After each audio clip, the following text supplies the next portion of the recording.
나의 소유를 노력하는 자여, 너희가 즐거워하며 기뻐하고 타작하는 송아지같이 발굽을 구르며 군마같이 우는도다. 그러므로 너희의 어머니가 큰 수치를 당하리라. 너희를 낳은 자가 치욕을 당하리라. 보라, 그가 나라들 가운데에 마지막과 광야와 마른 땅과 거친 계곡이 될 것이며 여호와의 진노로 말미암아 주민이 없어 완전히 황무지가 될 것이라. 바벨론을 지나가는 자마다 그 모든 재난에 놀라며 탄식하리로다. 바벨론을 둘러 대열을 버리고 활을 당기는 모든 자여, 화살을 아끼지 말고 쏘라. 그가 여호와께 범죄하였음이라. 그 주위에서 고함을 지르리로다. 그가 항복하였고 그의 요새는 무너졌고 그 성벽은 허물어졌으니 이는 여호와께서 그가 행한 대로 그에게 내리시는 보복이라. 그가 행한 대로 그에게 갚으시는도다. 파종하는 자와 추수 때에 낫을 잡은 자를 바벨론에서 끊어버리라. 사람들이 그 압박하는 칼을 두려워하여 각기 동족에게로 돌아가며 고향으로 도망하리라. 이스라엘은 흩어진 양이라 사자들이 그를 따르도다. 처음에는 아수르 왕이 먹었고 다음에는 바벨론의 느부갓네살 왕이 그의 뼈를 꺾도다. 그러므로 만군의 여호와 이스라엘의 하나님이 이와 같이 말하노라.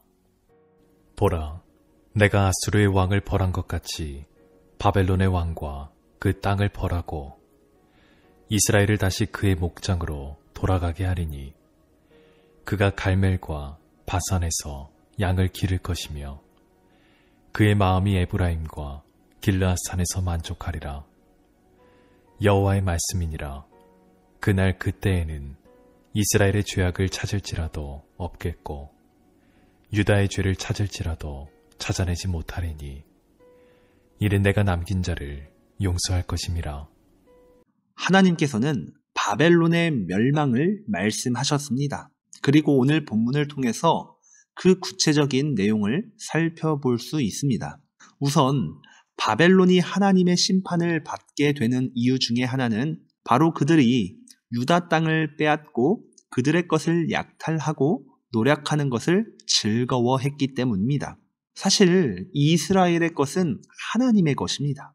바벨론은 유다의 것을 빼앗았지만 동시에 하나님의 것을 빼앗고 더 나아가 즐거워한 교만한 나라였던 것입니다. 따라서 이들이 받게 될 고통은 온 세상에서 수치를 당하게 되고 열방의 조롱거리가 될 것이고 그들의 땅은 광야와 같이 마른 땅이 될 것입니다. 하나님의 심판은 바벨론을 폐허로 만들 것입니다. 오늘 본문에서는 바로 하나님의 심판과 분노를 거듭 반복하여 강조하면서 바벨론에 임할 비참함을 강조하고 있습니다. 바벨론은 적군의 공격을 받을 때에 어려움에 처하게 될 것이고 그때에 그들은 씨를 파종할 수 없게 될 것입니다. 씨를 파종하지 못하니 당연히 추수할 수도 없고 그때에 그들은 풍요를 당연히 누릴 수 없게 될 것입니다. 자신들의 힘과 능력을 자랑하는 바벨론은 이토록 비참하게 몰락하게 된다라는 것이죠. 그렇다면 그때 바벨론이 멸망하게 되면서 파생되는 결과가 무엇이 있겠습니까? 바로 바벨론의 포로로 끌려온 자들이 자신들의 고향으로 돌아갈 수 있는 길이 열리게 될 것입니다. 특히 이스라엘과 유다의 포로 백성들은 70년이 지난 후에 본국에 귀환하게 될 것이라는 하나님의 약속이 그때 그렇게 이루어지게 될 것입니다. 어제도 잠시 살펴보았지만 이스라엘 백성들은 흩어진 양떼와 같이 집과 길을 잃어 방황하였습니다.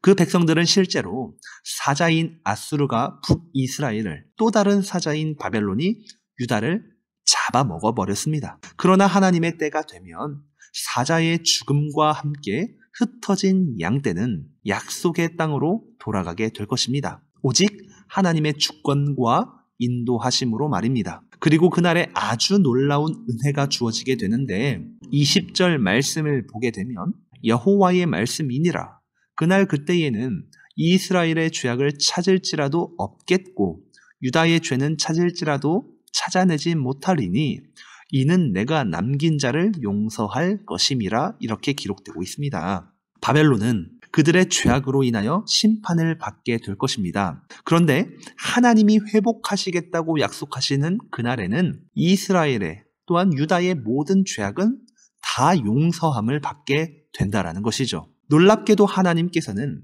패역하고 배반한 이 백성들을 용서하시고 남은 자들까지도 다 용서하실 것을 약속하고 있습니다. 바로 이것이 하나님의 은혜임을 기억해야 할 것입니다. 하나님의 이러한 용서하심은 놀라운 은혜라고밖에 설명할 길이 없습니다. 따라서 오늘 우리가 구할 은혜가 무엇이 있겠습니까? 바로 그날에 이스라엘과 유다가 경험하게 될 하나님의 자비와 용서하심의 은혜를 구해야 할 것입니다.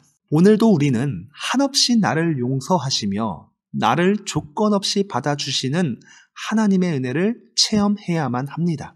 그러한 은혜, 그러한 용서하심의 은혜는 오직 하나님만이 우리에게 주실 수 있습니다. 오늘도 우리는 그 은혜를 경험해야만이 그 은혜로 인하여 서로 사랑하고 기뻐하며 감사하며 참된 성도로 살아갈 수 있을 것입니다. 기억하시면서 오늘도 하나님의 은혜로 승리하는 복된 하루가 되기를 간절히 소망합니다.